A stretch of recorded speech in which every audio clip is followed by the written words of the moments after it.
Talk, the founder of Charity Excellence. This video is an introduction to the first of our next generation AI systems that have been built by Exquitec on a pro bono basis. So the first thing I would do is explain the bunnies. Bottom right, we have two bunnies. The reason we have bunny rabbits is we have extremely vulnerable users and we need completely non-threatening avatars. The bunny rabbits will enable you to navigate the system and they can answer up to about 20,000 questions relating to the various aspects of non-profits and what they do.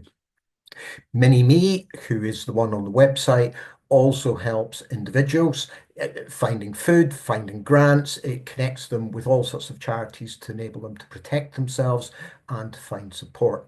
The in-system bunny is Mini Ding. He does much more sophisticated things. So if you need a bunny to do cool things, you need the bunny with sunglasses. Remember that, you'll be fine. It's all a bit silly. Both bunnies, which are provided by Omni, run on what is a blend of what is called AI machine learning and ChatGPT. The new bunny is far more sophisticated. So what is the difference? The first thing is he has a persona.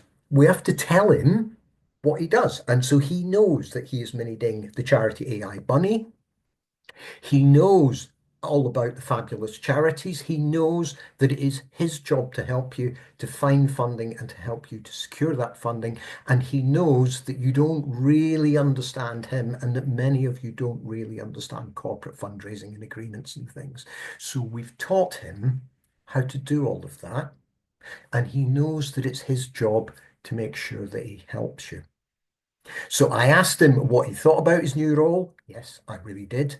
And he said, I'm really excited to help you find corporate funding and resources. It's a wonderful opportunity to connect people with the support they need, which is great. So he's connected to GBT. If you say to him, how do I cook a steak? He will tell you. But he is much, much more than that. So the first thing you need to know is he has access to a curated data set that belongs only to Charity Excellence. First point to take from that is because he's running on our data set, which is minute compared to large language models, ethically the energy burning is minimal. It is very little. So this is what the data set looks like. You click Help Finder on the main menu or Company Donations Finder if you want that.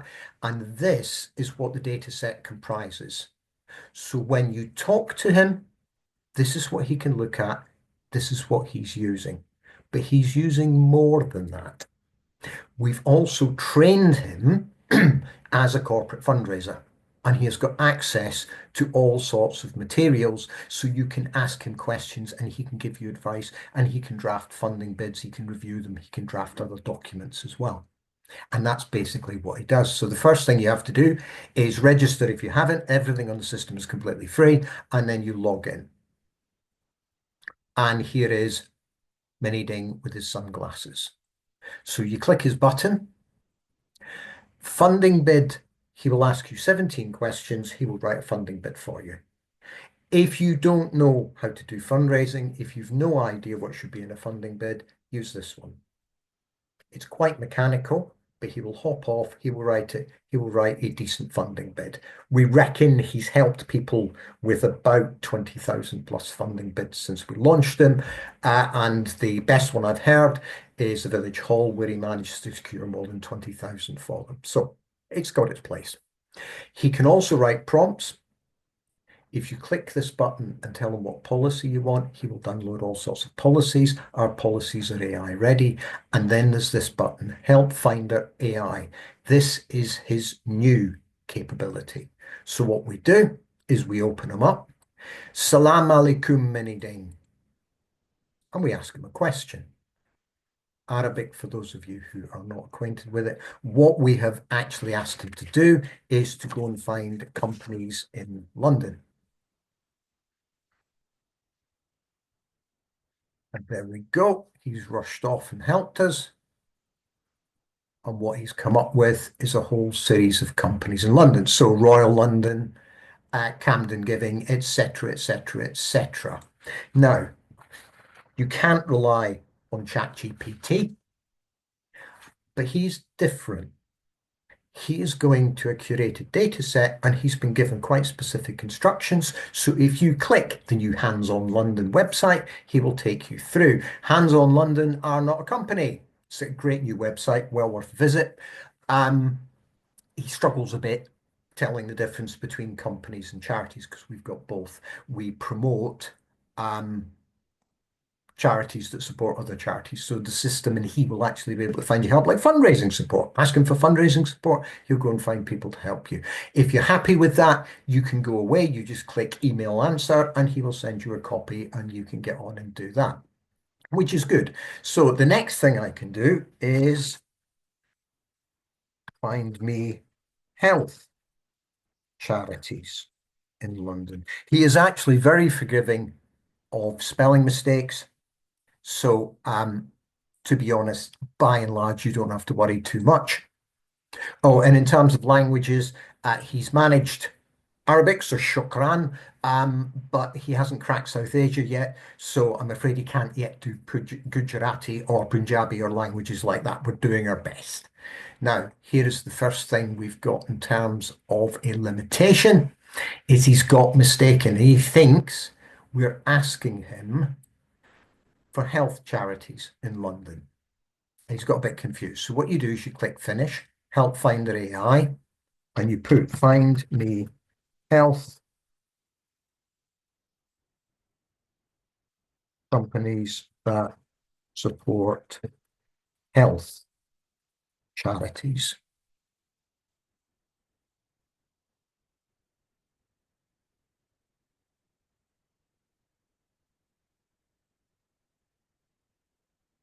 So, and we've now got people like Coca-Cola,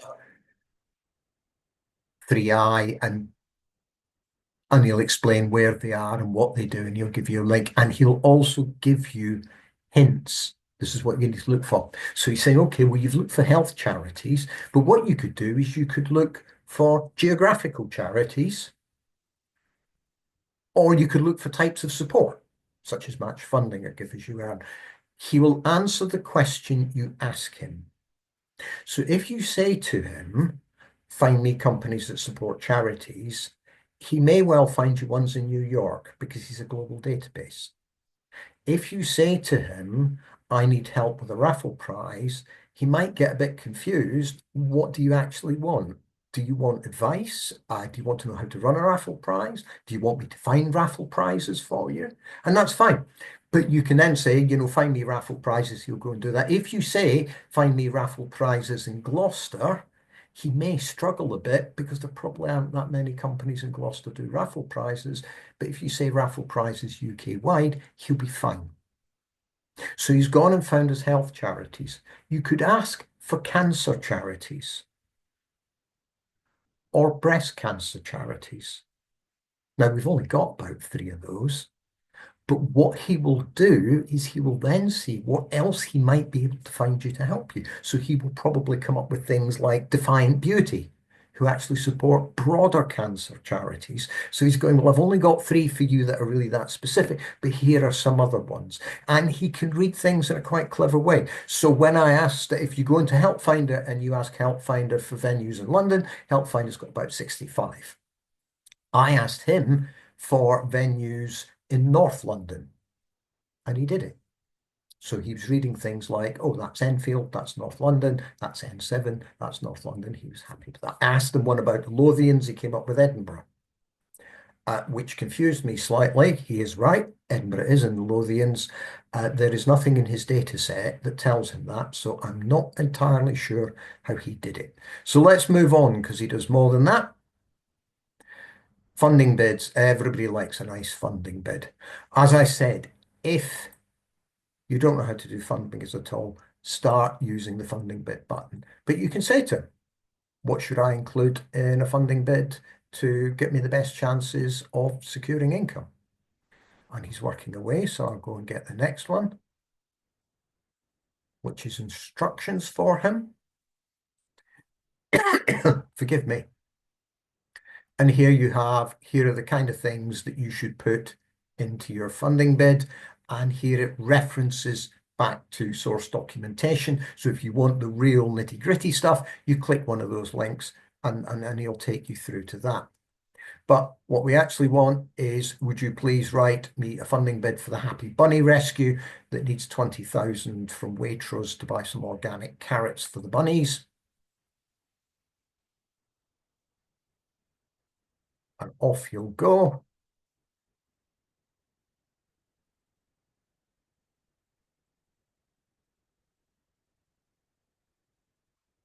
Funding bid.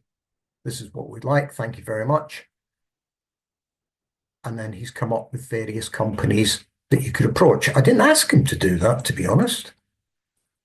But then what could I include in my bid to make it even better?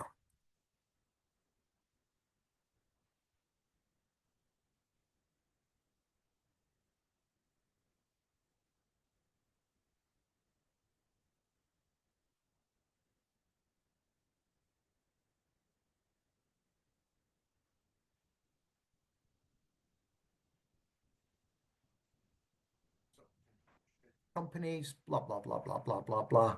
There's other things that you can do. And what you could say is, what could I do? Rewrite my bid to include that stuff, extra stuff you've given me. What I've done here is I've said, here is a bid that we've written for organic carrots for the bunnies at Happy Bunny Rescue. There it is. And said to him, okay, what else can I do to improve this bid? So he's gone and he's rewritten the bid for me, or he's given me ideas about how to do it. And you could then say to him, well, okay, here's the extra information. Would you please rewrite my bid? So he's reviewed it, and then you can go back and do that. An alternative is if you've got a bid that you've had before that's really good, and it was very successful, or you've someone who's giving you a bid that's really successful, what you could do is you could post that bid into him and say, look, here's a bid, it's really good, but I've got a new project. And my new project is for £5,000 to do this and this and this and this and this and this. Could you use this bid to write me a new application? And you go, yeah, sure, I can do that. So you can do all sorts of things, review it, give me suggestions, add this in. It's 25% too long, or could you make it more emotionally engaging? You can just tell him and he will go away and do it for you. So you've now been really successful. You have got your bid, and what you need is a thank you letter to send to Waitrose.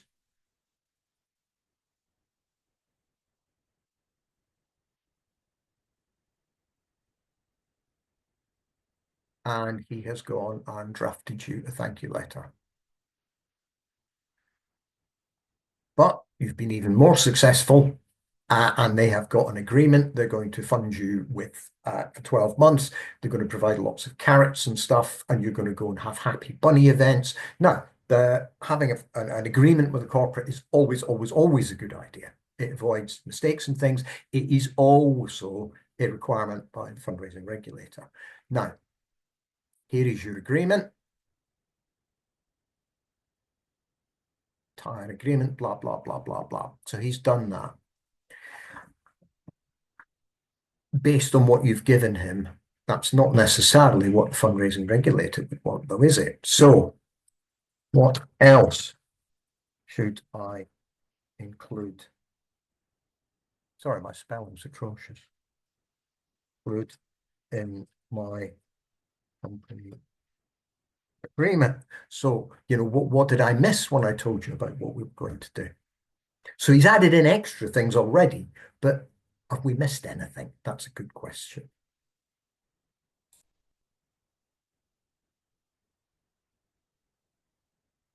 Or what could I do to improve my agreement is the other way to do it.